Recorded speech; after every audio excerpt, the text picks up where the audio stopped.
Hello, Bl'Artagnan here with Lure of the Lush, the Vayne Rafflesia Raid Event Lufania Plus. We're bringing a team of Exdeath, Beatrix, and Y'shtola. This is a long-awaited fight. A lot of folks have been complaining about it, saying that there are design elements in it that are really kind of toxic or questionable, whatever you want to call it. We'll end up seeing if that's true here. Let's examine and see how it goes. Before we get too deep into it, be sure to hit that like button, hit the subscribe button if you haven't already, both really help support the channel, and leave a comment down below with your thoughts on the fight, your experience of it, if you felt the criticisms were warranted, how you felt about it. You can see there, Beatrix is going to be an MVP for this fight. That counterattack, piercing defense, and triggering on boss turns is really going to be just tremendous. That right there is one of the main mechanics that the rafflesias have always really brought to their fights, similar with the Jack-Lost chapter, their Abyss run, things like that. They go into that concentration stance and you have to take a certain number of actions before they act, otherwise they mess you up. And if you do and the stance goes away, they hit you modestly hard. Kind of funny, the orb for this is a break orb. It's a fairly challenging break orb because it's a +4 count when you break, meaning they're naturally not likely to unbreak in time for you to keep the orb going if you're giving them turns. And you do have to give them turns because the thing that people complain the most about for this fight has been that if you take 12 consecutive actions without the boss acting, they cleanse or debuffs, warp, and mess you up. That won't be a problem with this team, bringing Exdeath and Beatrix here. It's actually really nice to have a fight in which you're not only allowed but encouraged to let the bosses take turns, because there are a number of characters who've really, I think, kind of fallen off and suffered recently because there just haven't been fights that allow you to take turns, otherwise you just get wrecked. So you see here, Beatrix and Exdeath are going to bring a ton of panic buttons to be able to deal with their HP attacks, and they do fairly frequently show up. That Toxify is usually queued up from one or the other of them, so you got to be ready for that. So we'll go ahead and make sure that that B isn't about to hit us with it again. And we'll go into the Y'shtola Burst Plus. Now the reductions have ramped up since we're below 80, and I figure this is the perfect time to bring that delicious battery gain up, among other things. But now that we have a break orb, Beatrix is even better because they have pretty beefy defense, and being able to break them on their turns at the end of it with her counterattack, which ignores defense, is a fantastic way to kind of help manage the orb. It can't, in my experience, solo carry the orb, but it can definitely help you out quite a bit. You'll be seeing throughout the fight, this is a little awkward, I'll be launching them and then brave attacking, because I don't want to lose the meaty auras that Y'shtola Burst and LD provide if you start returning in brave. I don't want them dropping their brave during the launch and then doing nothing on their own turn. I figure the trade-off's worth it. I don't know, maybe it isn't. I don't know.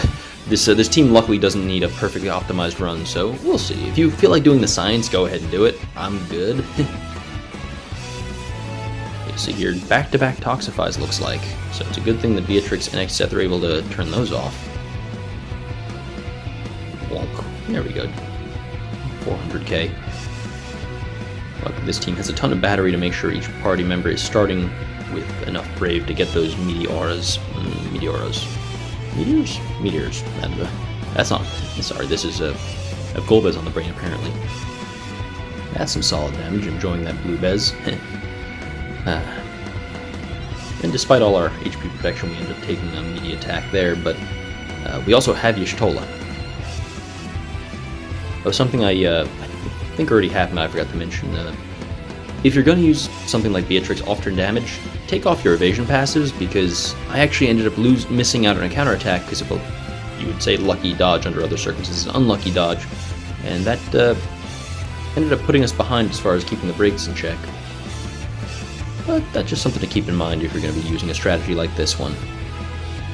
Gotta say, Beatrix has just been a total MVP in Lufania Plus for me. I've brought her to most of the fights at this point.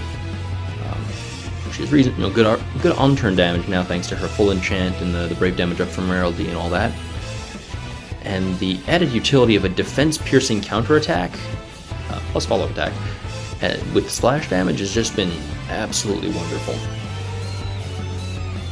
We're going to go ahead and use the Y'shtola LD here to re-break them because I'm nervous about where the orb has ended up. So we want to get some breathing room there.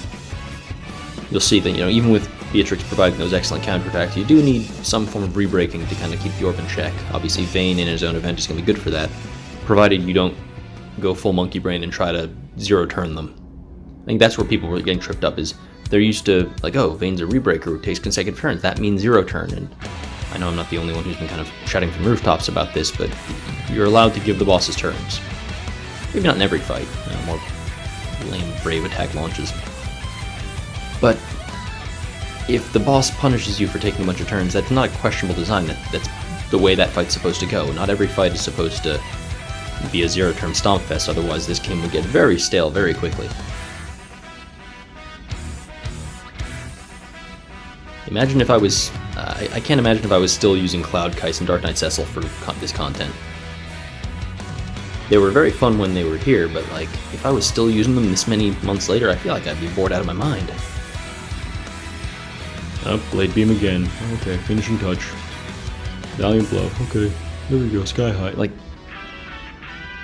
I don't know. I enjoy variety and diversity in this game, and not every character should be a zero-turn monster.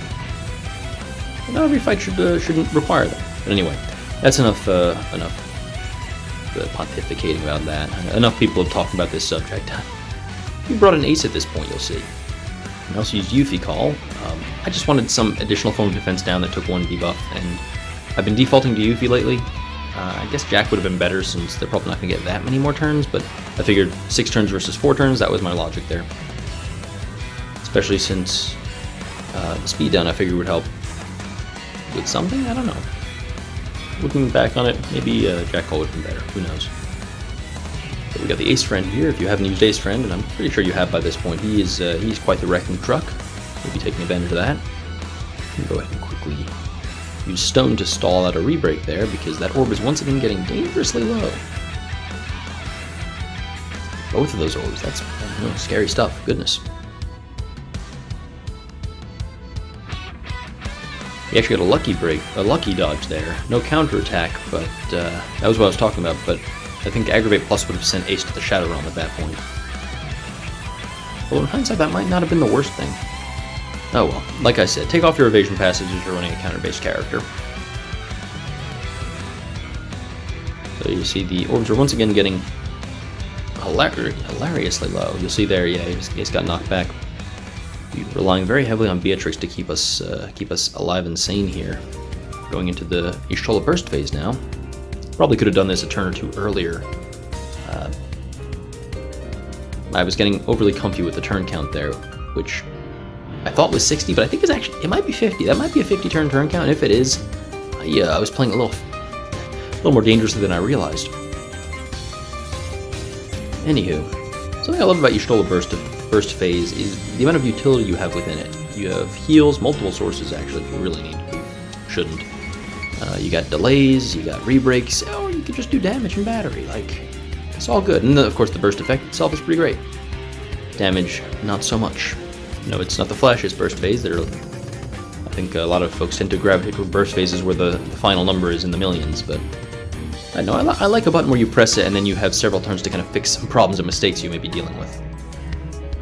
That free rebreak certainly was appreciated during the course that we were able to bring the orb back up to a safe position. Trying to figure out what to do here, and I decided to go with the last LD. I'm not really sure. I don't mind if the traps expire while Ace is on the field. In fact, I hope they do, because once he's gone, the traps are going to be doing no damage.